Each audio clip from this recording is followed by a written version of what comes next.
Secretary Rubio, I am deeply concerned that you have overseen a systemic campaign to dismantle USAID, impound billions of dollars that this committee actually provided, and unilaterally remake the Department of State without the slightest bit of concern that you lack the authority to do that without Congress. It has created chaos, it's caused preventable deaths across the globe, and it has undermined American leadership. As Ranking Member Schatz noted, what you've done is outright illegal, a complete violation of bipartisan appropriation laws, the Impoundment Control Act, and the Anti-Deficiency Act. Within hours of taking office, President Trump halted all foreign aid in flagrant defiance of the law. Now, under your watch, Secretary Rubio, that freeze was implemented with chaos and cruelty. And then you illegally shuttered USAID, placing everyone on leave, halting life-saving work, literally locking people out of the building and out of their devices, even in dangerous corners of our world. You paid people not to work, abandoned our partners across the globe, and chaotically recalled global staff, putting more than 1,600 Americans who served our country abroad in limbo. And when you shut down the USAID payment system, you even refused to pay for services provided before the illegal freeze. You fought all the way to the Supreme Court, against paying for services U.S. businesses already rendered with funding that Congress already provided. And I know you know, Mr. Secretary, but you lost. And I assume you need the reminder because to this day, you have not made all the payments that are required by our nation's highest court. And as a result, American companies continue to lay off American workers. And by the way, you do continue to lose in court, including just yesterday over your move to illegally replace the U.S. Institute of Peace Leadership, and in recent cases over international broadcasting. Now, eventually, Mr. Secretary, you sent Congress notice of your intent to collapse the USAID into state. Only you didn't consult with this committee. That's required by law. It came without justification, also required by law, and it came long after USAID was reduced to rubble. So sadly, disregard for our laws and values, to me, has sort of become a pattern of your tenor, revoking visas when someone writes an op-ed you don't like, or reaching a secret deal to use taxpayer dollars to jail U.S. residents in a notorious foreign prison, no due process, or pointlessly leaving food assistance to rot in storage. Actually, in Dubai, we now have 500 tons of high-energy biscuits that expire in July. They're bought, they're shipped, they're stored, all at taxpayer expense. But you've condemned them to waste, and that is one example of many. Now, another pattern that I'm deeply worried about is transparency. We have pressed you for information. Our staffs have sent you countless emails and briefing requests so we can do our job here. There are hundreds of unanswered requests and no effort to address them. And Mr. Secretary, that's got to change. Even your plan to reorganize the State Department came with no information on the 270 offices you are moving to eliminate, the proposed layoffs, or how USAID would be merged into state. I won't ask you whether impounding billions of dollars is legal. It is not. I won't ask you whether it's efficient to pay people not to work or fire them without determining staffing needs. But and I won't ask you if cutting 91% of our counter-narcotic and law enforcement programs make us safer, abruptly abandoning agreements with allies makes us stronger, or ceding our global leadership to China makes us more prosperous. Of course not. We know that. We have worked together for years in a bipartisan way to advance U.S. interests and fund those programs. So with respect to my colleagues, how long are we going to sit here and watch this silently? Are we going to roll over as Trump tramples our laws and undermines our U.S. leadership, burns down what we have spent decades building, and let millions of people across our globe suffer and die? Or are we going to stand up, push back, assert our constitutional power of the purse? And to my colleagues on both sides, this is the moment to decide whether this committee continues to be a powerful bipartisan force, a force that I think we've all been proud of for a very long time, a force that is focused on safety and economic strength and national security, focused on leading the world in research and development and countering China and others with our soft power and our military power. Every single member of this committee knows what we are risking by letting this administration tear down so much.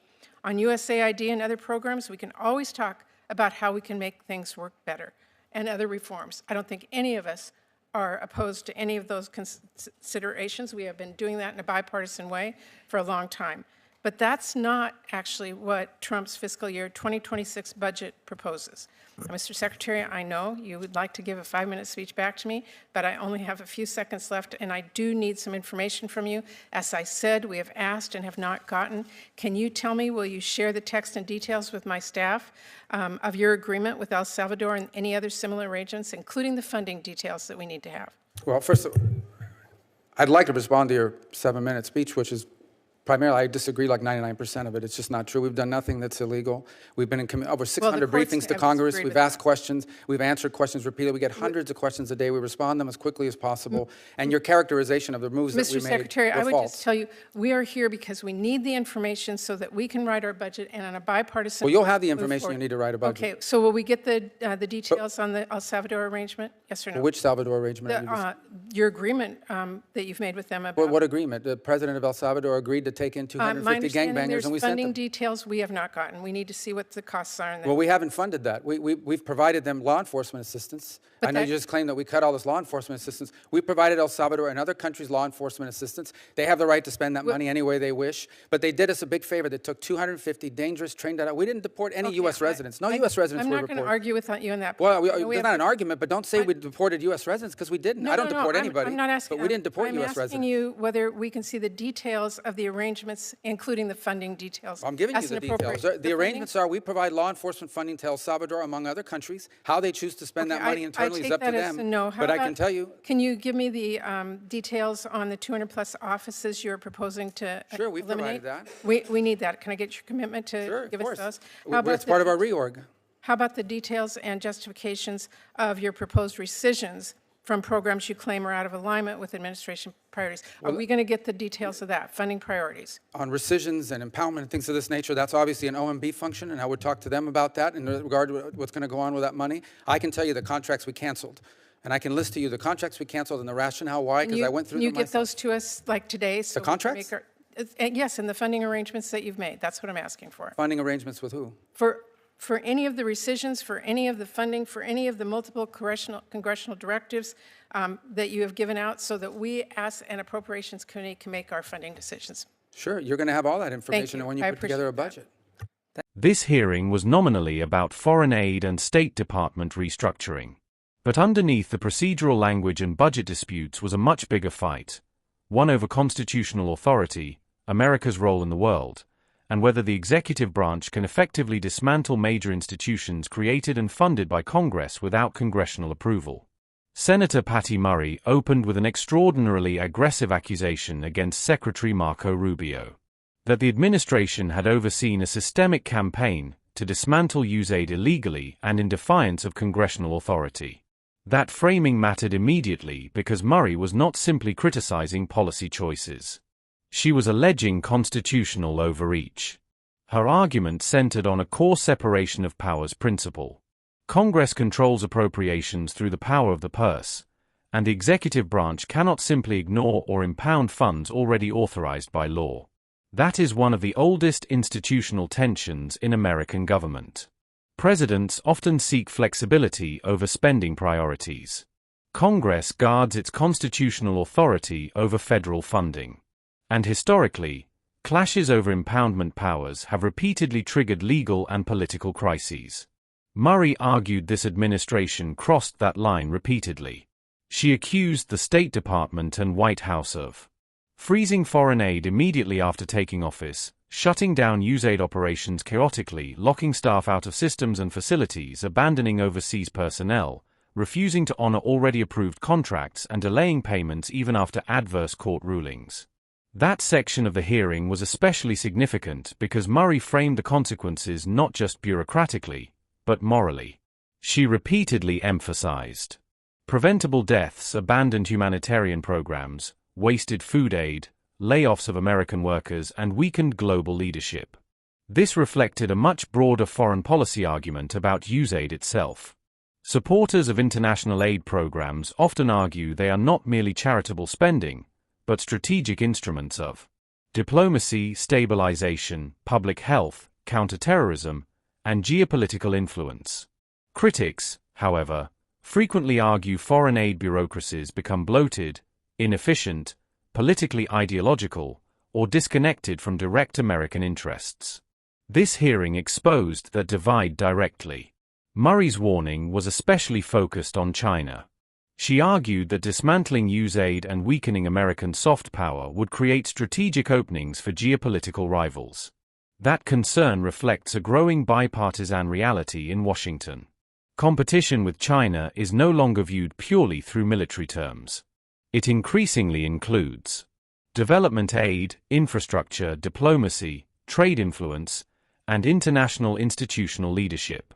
In recent years, multiple administrations from both parties have described Chinese global investment efforts as part of a long-term strategic contest for influence across Africa, Latin America, Southeast Asia, and beyond.